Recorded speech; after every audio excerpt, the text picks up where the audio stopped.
extreme measures immediately. We're all fucking fucked. Brilliant, isn't it? 25,000 cases of confirmed.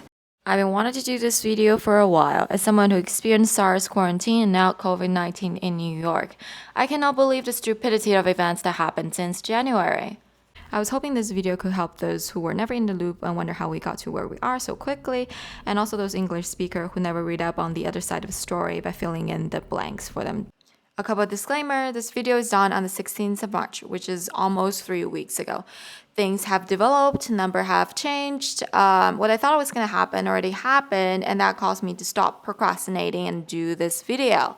The second thing is, this is a vlog channel with a theme of traveling. So mostly I'm trying to record my thoughts at the spot time. So this video is not meant to give you an accurate timeline of how things happened. If you want the most accurate timeline, go check out this channel.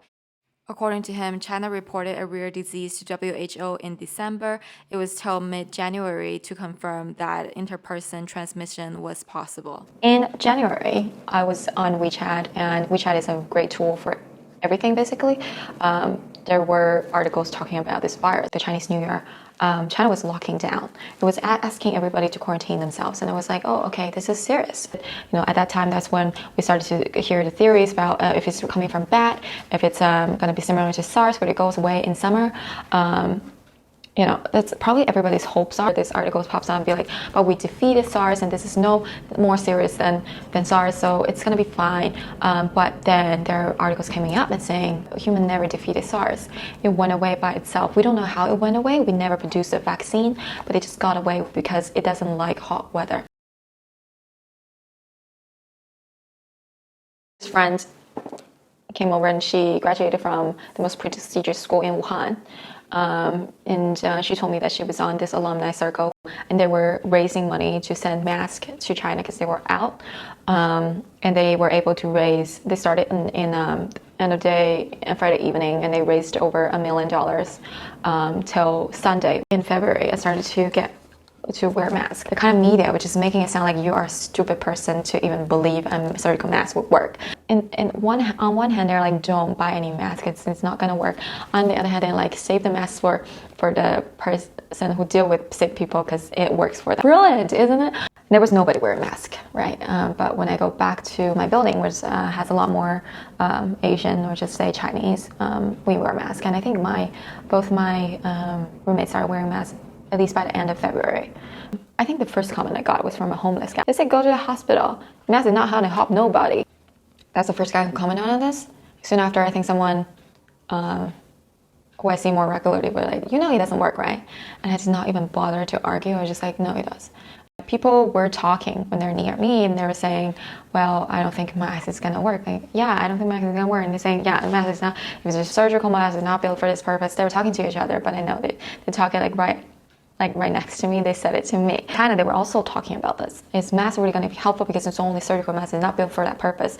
But a surgical mask still prevents liquid, and it will also prevent you from touching your face. So even though you cannot get a 95, surgical mask works just fine. If you're just going to everyday transit, it will protect you 80% of the time. I think there's pushback about people about me wearing masks, and I'm a rebellion. I'm like, you asked me to do this, oh, well, let's see what I do. The second thing is, I'm sure there are people who actually want to wear masks, but they're like feeling this pressure because nobody is wearing masks. So that's exactly what I'm doing. If I'm going to be the first one to do it, but if that's going to make you feel more comfortable, then someone's going to start doing this. So that's what I did. In February, they were talking about these cruise lines, where there's just a hotbed for this virus to breathe within that ship, and then you're just dumping those people, you just want them to die. And once you release them, it's like, oh, you're just sending all the virus. And during this time, you still want to get on a cruise line, you're pretty insane. Probably during the week of the 6th, the Leicester man was diagnosed with was tested positive, and probably like half a week before, there was the first positive case that came back from Israel. And right after that, we're like, okay, we're fucked, because this person, he goes through Grand Central every day. You know how many people go through Grand Central? I've been in places places like Tokyo. I've been in places like Beijing.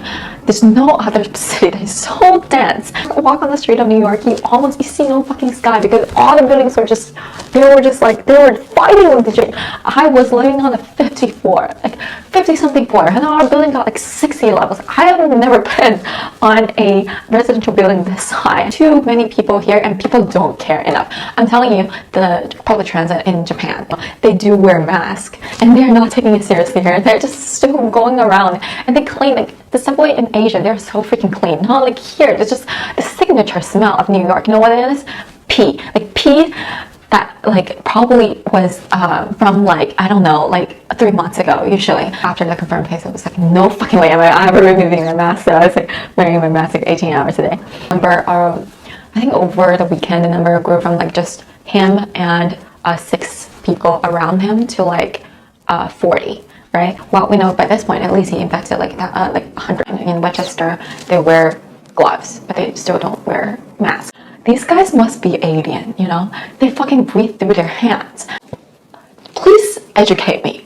How wearing gloves is gonna protect you from this virus? Don't you go back home and you wash your hands? Probably wear 1 pair of gloves a day, isn't that right? So you're just thinking because you wear this glove when you touch something dirty, so you won't use it to touch your hair. Because you got what, like all of a sudden like another hand just grew out because like your hand is tight and in the glove, so your body automatically grew another things to touch your hair when you do that. They don't want you to believe the mask is gonna work, so they push all your attention to your fucking hands. It's like the hands does all the fucking work. I'm gonna agree, like in February when things got in severe, it was like there's no fucking way the New York government is gonna do that. In the US it's gonna happen because it is capitalism. Capitalism, you cannot take extreme measures. The government cannot lock inside the city down because probably you need to consider that you might get sued and they're lost in jobs and they were going to complain. So I did not think that was going to happen. But right after there was lockdown, I was like, okay, it is going to happen. Because contrary to my beliefs, when all those things, you know, the structures and political correctness and worry about, you know, these kind of backlashes only happens when there's no emergency.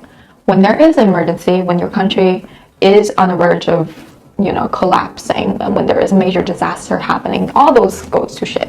Like all those are just bubbles that don't mean anything.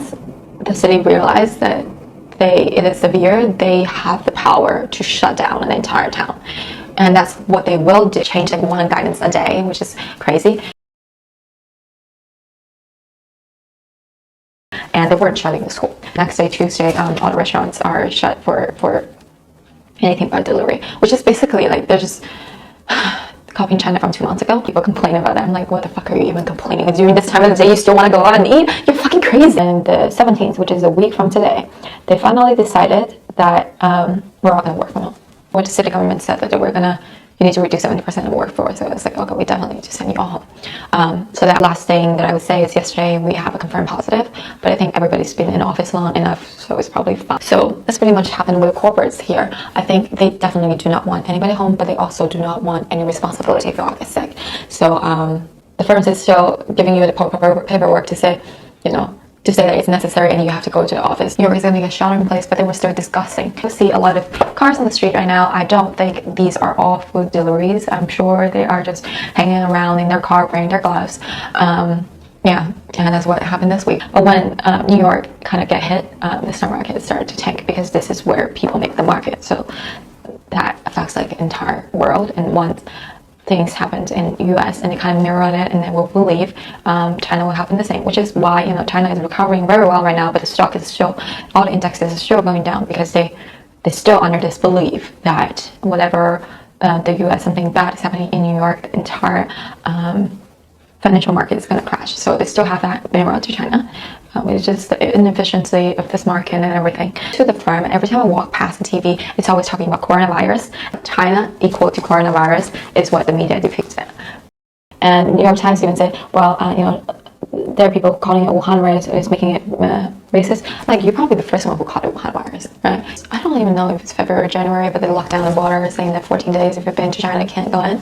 There's really no problem just taking extreme measures immediately. So that's what I did. It's why there wasn't a lot of people when we came from China and got here, because you can't, right? You cannot. I know New York Times get a lot of shit on from the opposite side too, but like they definitely don't pro-China, because what they said, the cases from New York, the cases in the United States are getting like larger, more severe, and the majority coming from people who traveled abroad. For example, China.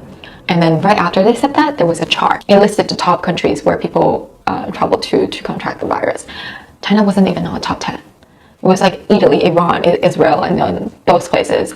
UK. China wasn't even Egypt. China wasn't even on the top. The contracted cases in the United States, the majority coming from China. It was written right above that table. Okay, it was just wow, so funny. When you want to shit on China, you shit on it all that you can, even though you're slapping yourself, essentially slapping yourself in the face in just one freaking page. What happened in China, right? Probably like because during the time was Lunar New Year, the factory needed to be bring back to work because they need to produce these medical supplies, which is what they did. And then the entire China is recovering its industry right now because the world needs these masks that are manufactured by China, and China was the only one who's manufacturing all those freaking things at that point. They said that probably got like a few million masks through to Italy. And these super spreaders, right? I only know 3 cases, like one in New York, in New Manchester, one in Italy, and people were just like, oh, these people are fucking crazy because they were sick and they went to a marathon and that person infected like fucking 100 people. And that one in Korea also did the same thing. She infected 1,000 people at this point, right? It's because they kind of contracted other people and other people. But like the first 100 people, number 13, like she definitely contracted 100 people by going to this religious gathering, like basically a cult in Korea. And that's what they're doing, and this cult is so freaking insane that after they feel like they were being discriminated, they started to send their people to other churches gathering so that they can fuck everybody else out too, so that the country would not blame them. Even in the US, they realize the effort and how efficient Chinese governments are. Like, you really need to be only watch Fox News for you to not realize the advantage of having such a government. You need to take your temperature every day, and you need to report to every place you've been. You need to be strictly under control. You need to wear a mask. Every place you enter, you need to scan a code, and you only leave your apartment if you have the permission to. So like, you cannot infect 100 people. And if you lie about something, like, so she got a green card from the US, and her entire family just flew to China, and she deceived the government pretty much and said that she didn't take the fever pill. And she said that she wasn't having a fever. The government found out about that for the case, and she lied on it. At first, it was like, oh no, these people don't want to test, so like, I'm going back to my motherland so they can test me. But she lied about it, and so the hospital saying that we can't cover your cost. At this point, there's no community spread within China, but only people who are like imported. They were having virus, and they were infecting the local people from China. What they want is that nobody from abroad goes back home. But it's not really fair. So the government is allowing you to go back home, but they prepare your hotel, they prepare your food, and they allow you to go home, but you need to be isolated for like 14 days. We're isolated, and they were saying, if I can get to eat that in Boston for breakfast like every day, I would be so happy that I can die. The United States is probably becoming the 3rd highest country with a positive number, and that's historically speaking. If you're talking about the current number, I mean, it's probably 2nd place because China is pretty much out of it. Like, I was talking to people at my firm. It's like, because it's pretty serious, and then they were like, oh, isn't it just like a cold? I was like, what the fuck? And die. Only the old people and the weak people would die. So they were like, I'm not old enough for that. And I was like, oh. People still don't take it seriously, right? Thank you very much for staying till the end of this video. To show my appreciation, I would like to discuss my deeper thoughts about this pandemic. Any other YouTube videos try to discuss why Western world is getting hit a lot harder than Asia will attribute this to culture. What they're saying is Asia is a lot more emphasized on conformity, while Western world is more about independent. Like I mentioned in the beginning of this video, this channel is actually about my around the world trip that happened last year, and I've been procrastinating and not added any of those videos. One of the most important things I learned from my around the world trip is that we're more similar than we're different. Another thing that I learned from my trip is that media has enormous effects on people, and that has been demonstrated in this pandemic. While the Western media gave a contempt attitude toward Chinese policy of requiring everybody to wear a mask, most locals that I've seen decided that things in the US will be a lot better and that US has an advantage over China. Well, granted that there are also a minority of people who believes that the system itself allows China to react more quickly and efficiently in a pandemic like this. Because China be China. That third world country with tons of pollution, autocratic governments, every constituency just want independence and hate their governments, everybody's suffering and eat dogs. Of course, things are going to be completely different here in the US. Essentially, the only effective measure so far is a lockdown, and China has been doing that for 2 months. The Western world has been extremely cautious and slow in implementing these effective measures after they wrote so much shit about Chinese violated human rights with these lockdowns. So even after they decided to do the lockdown, they still have to make a new name and claim that they were following Korea and Japan instead of the most original implementer, China. Nationwide lockdown is going to be taken seriously by both Japan and Korea. That is a result of proximity, which allow regular tourism and objective media like from Japan and education systems that include Chinese like South Korea and many other countries. Beijing, Nanjing, and many other cities has resumed order a few weeks ago. Wuhan has unlocked for a couple of days. On my WeChat, I can see my friends just going out without mask. And this particular friend, she was sitting in my favorite obscure restaurant that I have not been for the past couple of years. New York has really just only been locked down for a couple of weeks. I'm just hoping that the media can focus less about how much money the government is giving and how the market is doing. And the government can stop doing your interviews on comedy shows, but just actually spend the time to figure out a way to deal with this. And I hope that you can find useful things to do at home and not being stagnant. When this is all over, you can be a better self.